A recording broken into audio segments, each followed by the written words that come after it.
کہ انسان کا دل دکھتا ہے. مثال کے طور کے اوپر میں نے آج ایک جملہ کسی نے مذاق کے طور کے اوپر لکھا ہوا تھا کہ 56 اسلامی بہنوں کا اکلوتا ایران بھائی، یعنی وہ کہہ رہے تھے کہ باقی ساری بہنیں ہیں جو ظاہر لڑ نہیں سکتی، تو یہ 57واں بھائی ہے.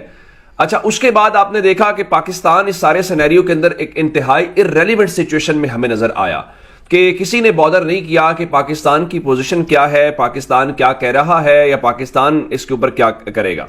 اب میں آپ کو اس حوالے سے پاکستان کے دفتر خارجہ نے ابتدائی طور پہ اس ساری صورتحال کے اوپر جو مشرق وسطیٰ ہے اس پہ شدید تشویش کا اظہار کیا ہے، اور آج ترجمان دفتر خارجہ نے کہا ہے کہ پاکستان مشرق وسطیٰ میں ہونے والی پیش رفت کو انتہائی تشویش سے دیکھ رہا ہے، اور کئی ماہ سے جنگ بندی اور خطے میں کشیدگی کے خاتمے کے لیے بین الاقوامی کوششوں کی ضرورت کے اوپر زور دے رہا. اس کے علاوہ انہوں نے کہا کہ پاکستان نے 2 اپریل کو نشاندہی کی تھی کہ جو شام میں ایرانی قونصل خانے کے اوپر جو کچھ ہوا ہے اس سے پہلے سے ہی حساس علاقے میں بڑی کشیدگی کا باعث بن سکتا ہے، اور آج کی پیشرفت نے سفارتی عمل کے خاتمے کے نتائج ظاہر کیے ہیں. اور اس کے علاوہ انہوں نے کہا کہ آج کی صورتحال سلامتی کونسل کی جانب سے ذمہ داری کی ادائیگی میں ناکامی کو ظاہر کرتی ہے، اور آج کی پیشرفت ظاہر کرتی ہے کہ سلامتی کونسل بین الاقوامی امن و سلامتی برقرار رکھنے میں ناکام رہی ہے، اور امن و امان تمام فریقین ضبط اور تحمل یعنی صبر و تحمل کا مظاہرہ کرے. امن کی بحالی اور صورتحال کو مستحکم رکھنے کے لیے رکھنے کی فوری ضرورت ہے. بات صرف اتنی ہے، یہ ہومیوپیتھک قسم کی سٹیٹمنٹ آپ نے دے دی ہے، یا فریقین کی بات کیا کر رہے ہیں؟ آپ کھل کے بات کریں کہ ہم ایران کے ساتھ ہیں کہ نہیں ہیں. دوسرے فریق کو آپ بادر کیوں کر رہے ہیں؟ ہم اس کو تسلیم ہی نہیں کرتے. جب ہم اس کو تسلیم نہیں کرتے تو ہم اس قسم کی باتیں کیوں کرتے ہیں؟ یا ہم ایسی باتیں جس کی بنیاد کے اوپر یہ ہمیں تشویش ہے، ہمیں فلاں ہے. ہم تو اس پوزیشن میں دیکھیں، آپ اس صورتحال دیکھیں. میں آپ کو ایک اور اس سے ایک خبر آپ کو دے دیتا ہوں جس سے آپ کو اندازہ ہوگا کہ ہوا کیا ہے.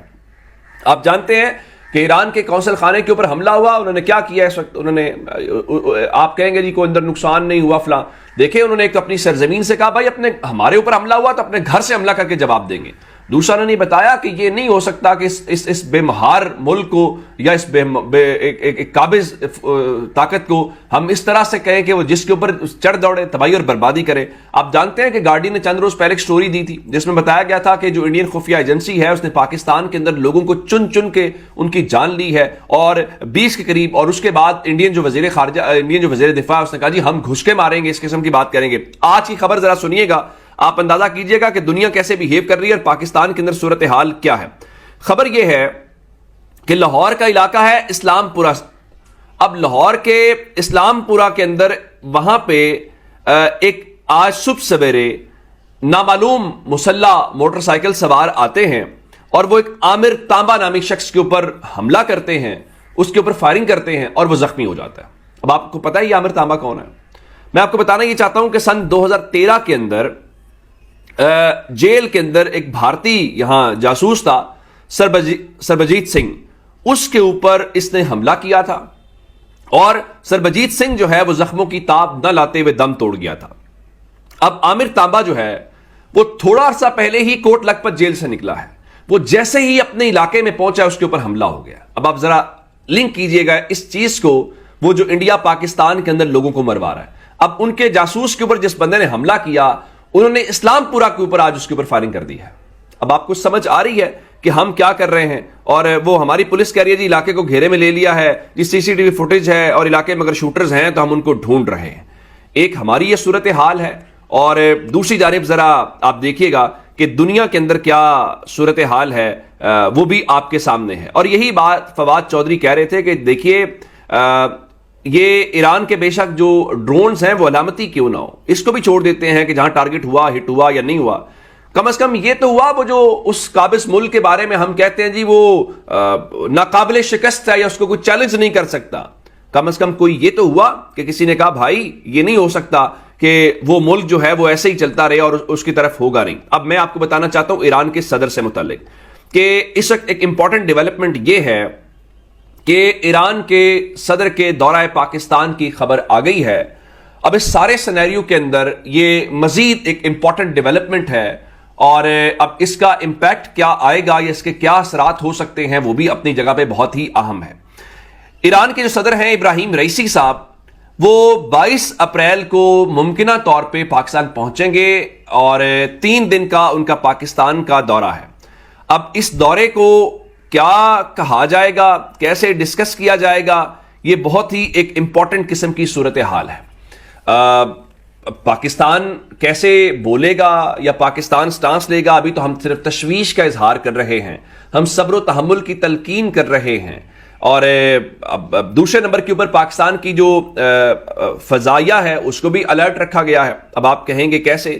جو سول ایویشن اتھارٹی ہے اس نے پاکستان ایئر ٹریفک کنٹرول کو کچھ نئی ہدایات جاری کی ہیں اور کہا ہے کہ افغانستان یا ایران سے آنے والی جو تمام پروازیں ہیں جو پاکستان کی حدود میں داخل ہو رہی ہیں ان کی کڑی نگرانی کی جائے اور کسی بھی مشکوک ایکٹیویٹی کی صورت میں اس کو فوری طور پہ رپورٹ کیا جائے. اس کا مطلب یہ ہے کہ خطے میں کوئی ایسی صورتحال پیدا ہو جیسا کہ ایران نے کیا ہے تو اس کے جواب کے اوپر کوئی چیز آتی ہے تو اس کا مطلب یہ ہوگا کہ پاکستان کم از کم پیش کی اطلاع دے سکے یا کم از کم پاکستان کو اندازہ ہو. یہ نہ ہو کہ کوئی ایسی صورتحال پیدا ہو جس پہ سارے کا سارا جو رگڑا ہے وہ پاکستان کے اوپر یا سارے کا سارا جو ملبہ ہے وہ پاکستان کے اوپر گر پڑے.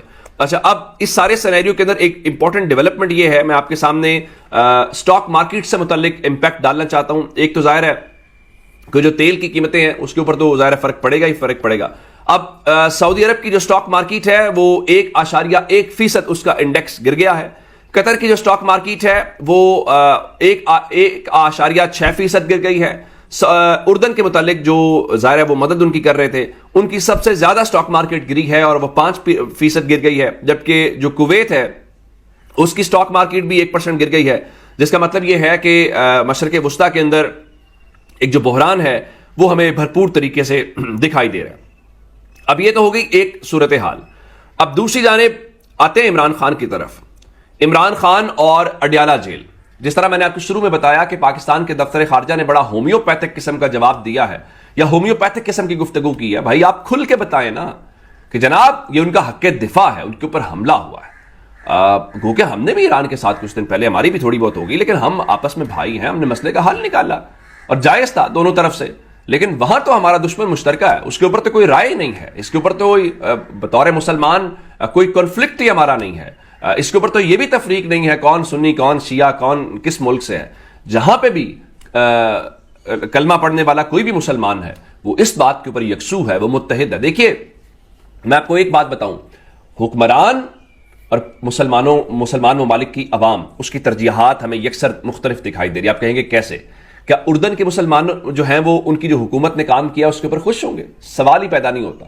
اور کیا ہماری حکومتیں جو ہومیوپیتھک قسم کے اسٹیٹمنٹس دے رہی ہیں اس پہ ہم خوش ہیں؟ بالکل بھی خوش نہیں ہیں.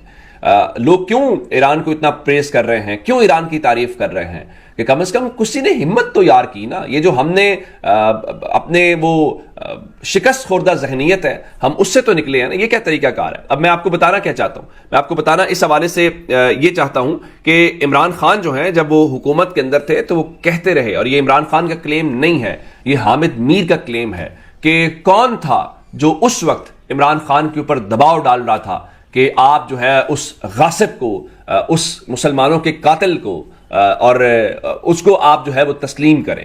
لیکن عمران خان نے بالکل بھی تسلیم نہیں کیا, اور پھر جنہوں نے تسلیم کیا ہے انہوں نے انجام بھی دیکھ لیا ہے, اور دنیا جہان کے جو مسلمان ہیں ان کی اس وقت جو بد دعائیں ہیں وہ بھی ان کے ساتھ ہیں. تو میرا خیال یہ ہے کہ عمران خان نے اس وقت جو وہاں پہ ان کا سٹانس ہے, دیکھیے سارے سینیریو کے اندر عمران خان نے وہی سٹانس اختیار کیا جو پاکستان کے فاؤنڈنگ فادر جو قائد اعظم محمد علی جناح صاحب تھے ان کا تھا. یہ الگ بات ہے کہ یہ جو ابھی ٹاؤٹ ہم نے ایک بٹھایا ہوا تھا انوار الحق کاکڑ, وہ ہمیں 2 ریاستی حل کی باتیں بتا رہا تھا, اور وہ اتنا بھائی آپ ہوتے کون ہے؟ وہ کہہ رہا تھا جی اگر قائد اعظم نے کچھ کہہ دیا ہے تو وہ کوئی حدیث تو نہیں ہو گئی یا اس میں وقت کے ساتھ تبدیلی نہیں ہو سکتی؟ بالکل ہو سکتی ہے. وہ قائد اعظم نہ ہوتے تو یہ ملک نہ ہوتا, اور یہ ملک نہ ہوتا نا تو آپ جیسے ٹاؤٹ اس ملک کے اندر وزیر اعظم نہ بنتے اور عیاشیاں نہ کرتے. سو قائد اعظم کی بات امپورٹنٹ ہے, اور اس لیے نہیں کہ اس کے پیچھے ہمارا کوئی مفاد ہے, اس کے پیچھے ہمارا ایک اصول ہے, اور مسلمانوں اور چونکہ یہ ملک آپ نے ایک مخصوص نظریے کے اوپر حاصل کیا ہوا ہے. اور ایک اور بات ہے,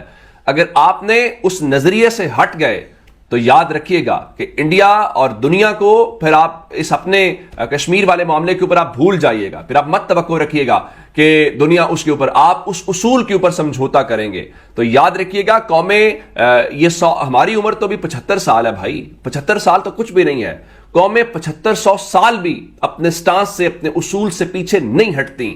میں یہ نہیں کہہ رہا کہ آپ جائیں اور ٹینک لے کے چڑھ جائیں، لڑائیاں لڑی جائیں، دنیا میں بہت سارے کام حکمت سے ہوتے ہیں، کبھی کبھار لڑائی لڑنے کی صلاحیت ہونے کے باوجود لڑائی نہیں لڑی جاتی، آپ جو ہے وہ صبر و تحمل کا مظاہرہ کرتے ہیں، یا آپ انتظار کرتے ہیں کہ آپ کا دشمن اپنی غلطی سے گر جائے، اپنے وزن سے گر جائے، بجائے اس کے کہ آپ اس کے اندر کودیں، تو وہ ایک الگ بات ہے، لیکن اس کے اوپر سمجھوتا نہیں کیا جا سکتا۔ تو یہ اب تک کی اپڈیٹس سے اپنا بہت سارا خیال رکھیے گا، خدا حافظ۔